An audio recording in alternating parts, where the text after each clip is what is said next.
Voilà, bonsoir à tous. Je vais vous raconter mon témoignage. C'est pas facile de témoigner comme ça. Je suis stressée un peu, comme ça devant son téléphone, mais je ressens vraiment que ça peut être pour quelqu'un, que quelqu'un peut être béni, peut-être que quelqu'un vit les mêmes choses que moi j'ai vécues. Alors je veux le faire de tout mon cœur. Je veux témoigner de tout mon cœur avec l'aide du Saint-Esprit, pour que ça puisse bénir peut-être quelqu'un qui m'écoute. Voilà, Seigneur Jésus, aide-moi. Moi, j'ai grandi dans la mission, j'ai toujours connu les choses de Dieu. Je me suis baptisée tout jeune, j'avais 15 ans. Mais j'avais pas fait cette réelle rencontre avec le Seigneur. Il y avait encore un vide dans mon cœur, j'étais pas comblée. Et tout jeune, j'aimais les choses du monde, j'étais attirée par tout ce qui brille. Et ben, il fallait que ça arrive. Je me suis éloignée du Seigneur parce que j'avais le cœur partagé. Et j'ai commencé à découvrir un peu le monde et ça m'attirait. Comme le fils prodigue. Après, le monde, il s'ouvre à nous quand on s'éloigne du Seigneur. Mais on voit pas derrière le piège qu'il y a. Et j'ai rencontré mon mari, alors c'était tout beau. Au bout de 2 ans, on s'est mariés. Et dès l'instant qu'on s'est mariés, ça n'a pas mis longtemps. J'ai vu vraiment en réalité ce qui m'attendait. Avant de se marier, il m'avait dit, tu sais, la vie avec moi, il faut que tu réfléchisses parce que ça sera pas facile. Moi, je voyage beaucoup, je pars beaucoup. Mon mari, il était musicien et il voyageait beaucoup. Il faisait beaucoup de concerts partout. Il disait, tu seras souvent chez toi, tu seras tout seul, tu viendras pas à chaque fois. Euh, tu n'auras pas de camping, on partira pas en mission, tu seras pas souvent avec tes parents. Chez eux, tu n'iras pas non plus parce qu'on n'aura pas de camping. Tu vivras en maison ou en appartement. Moi, ma vie, c'est comme ça. Et moi, j'ai accepté. Et c'est arrivé, dès qu'on s'est mariés, on s'est mis dans un appartement tout seul. Moi, j'avais pas l'habitude. Je me suis retrouvée dans un appartement en plein hiver, à côté de Fontainebleau. Et j'avais pas ma famille, j'avais pas ma mère, j'avais pas mes sœurs, j'avais pas de copine, j'étais tout seul. Et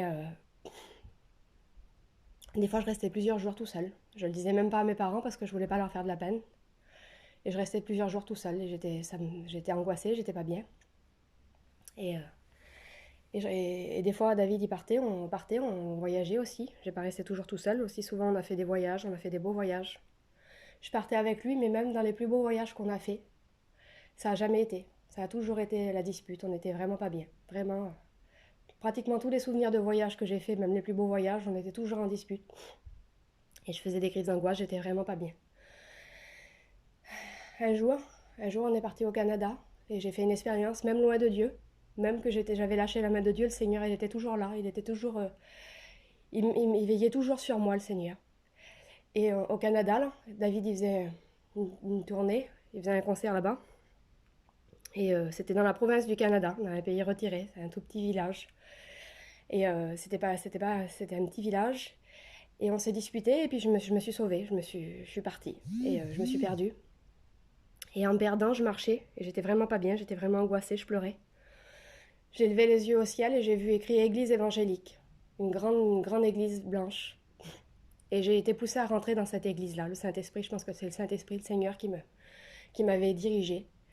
Et je suis rentrée dans cette église-là en pleurant. Et il y avait toutes des femmes, toutes des sœurs qui étaient en train de prier. Ils étaient en train de prier. Et quand ils m'ont vu, ils m'ont appelé. Je me suis mis avec eux et je leur ai raconté mon histoire. Je leur ai raconté que je connaissais les choses de Dieu, que mon grand-père il était pasteur, que je venais de la France, que j'avais un foyer de misère, qu'on était ici pour eux. Comme c'était un petit village, il y avait des affiches du concert, que c'était mon mari qui venait faisait le concert, voilà, qu'on était... En apparence, on avait une belle vie, mais que ça allait pas du tout.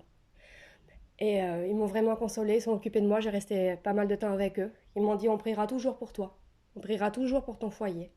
Ils disaient parce que c'est pas un hasard, les souvenirs que j'ai, ils m'ont dit c'est pas un hasard que t'es ici, parce que ça fait des années qu'on a l'église. Et c'est aujourd'hui le premier jour qu'on s'est dit avec les sœurs qu'on prierait, qu'on se réunirait avec les sœurs pour prier. Et toi, t'es arrivé, donc tu seras notre expérience. On se rappellera toujours de toi et on priera toujours pour ton foyer.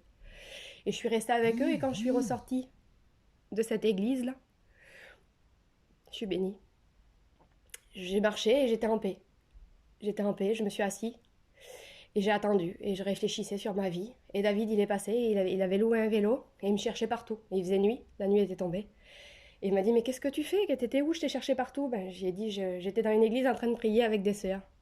Alors là, il s'est moqué de moi. Il dit, qu'est-ce qu'elle raconte avec des sœurs à l'église en train de prier? Et on est rentré à l'hôtel et je me suis couchée et j'étais en paix. Le Seigneur, il avait déposé une paix dans mon cœur. Et il a commencé à m'attirer à lui, à me rappeler. Je faisais des cauchemars, je rêvais du retour du Seigneur, j'étais tourmentée. Je pensais à ma famille, je pensais que j'en étais dans les concerts, j'étais qu'avec des raclés, qu'avec des inconvertis. Et je me disais, si le Seigneur y revient, je le vois même pas. Mais si l'Église a l'enlevé, je le vois même pas, il n'y a même pas de chrétien avec moi. J'étais tourmentée. Et un jour, tout seul chez moi, dans mon lit, couché le soir, j'ai parlé à Dieu parce que je savais que j'allais revenir à lui. Quand on est rétrograde, on a toujours cette pensée, on est malheureux. Le monde il s'ouvre à nous, on voit de belles choses, c'est vrai. J'ai vu des belles choses. J'ai voulu voir ce que le monde donnait, j'en ai vu beaucoup. Mais j'ai vraiment réalisé à combien que ça valait rien du tout. Rien du tout. Et c'était bon pour moi. Et quand j'ai parlé à Dieu, j'ai dit Seigneur, moi j'en peux plus de cette vie-là, faut que tu m'aides. Je faisais des crises d'angoisse, j'étais pas bien, je reprochais des choses à mon mari qu'il avait fait et je vivais avec ça, je vivais avec la haine, avec des mauvaises pensées. Et lui me disait soit t'acceptes, voilà, tu passes et puis t'acceptes, ou alors tu t'en vas, tu choisis. J'avais pas le choix d'accepter. Et, euh, chez moi, là, ce soir-là, j'ai dit au Seigneur que j'en voulais plus de cette vie-là, que je voulais revenir à lui. Je disais au Seigneur, c'est moi, tout ce qui m'est arrivé, c'est de ma faute, Seigneur. Le Seigneur, il avait rien, c'est lui, c'est moi qui avais lâché sa main. Si j'aurais suivi le chemin du Seigneur, le Seigneur, il avait peut-être certainement un autre plan pour moi. Mais voilà. Et quand je suis revenue à Dieu, le Seigneur, il m'a tout de suite accepté. Il m'a pas fait de reproches, le Seigneur, il m'a tout de suite accepté. Il m'a délivré de beaucoup de choses. J'avais vraiment une vie. Alors, c'est vrai, à voir. Mes copines, ils me disaient, Maman Lady, t'as une belle vie. Tu voyages beaucoup, t'as vraiment une belle vie. C'est vraiment la vie que tu voulais, vraiment, ça trime. Avec mon orgueil, je ne disais pas tout ce que je vivais. Je ne le disais pas, je le gardais tout pour moi. Ils ne savaient pas ce que je vivais, les angoisses que j'avais, comme je pleurais tous les soirs.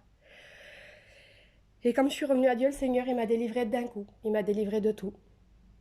Ça faisait environ 10 ans que j'étais malade, que je faisais de l'anorexie, de la boulimie.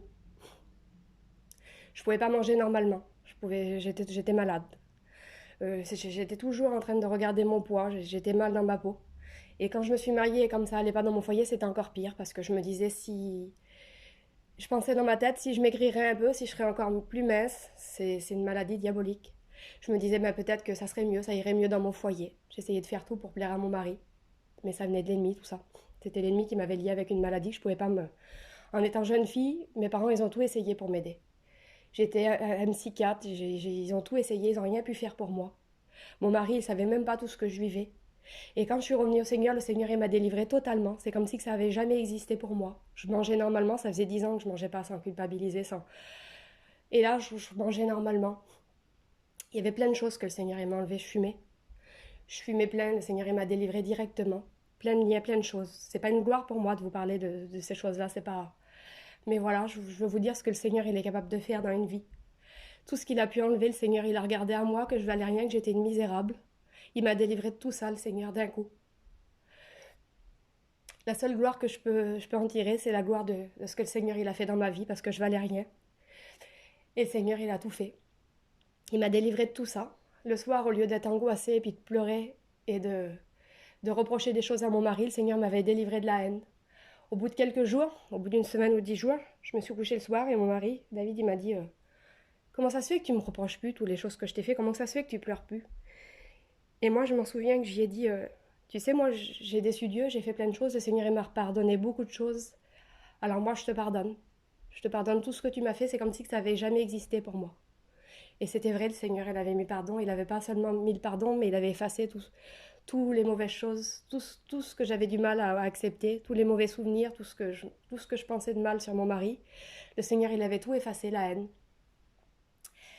Et je lisais la parole de Dieu et je m'émerveillais de la parole de Dieu que je découvrais, tout seul chez moi.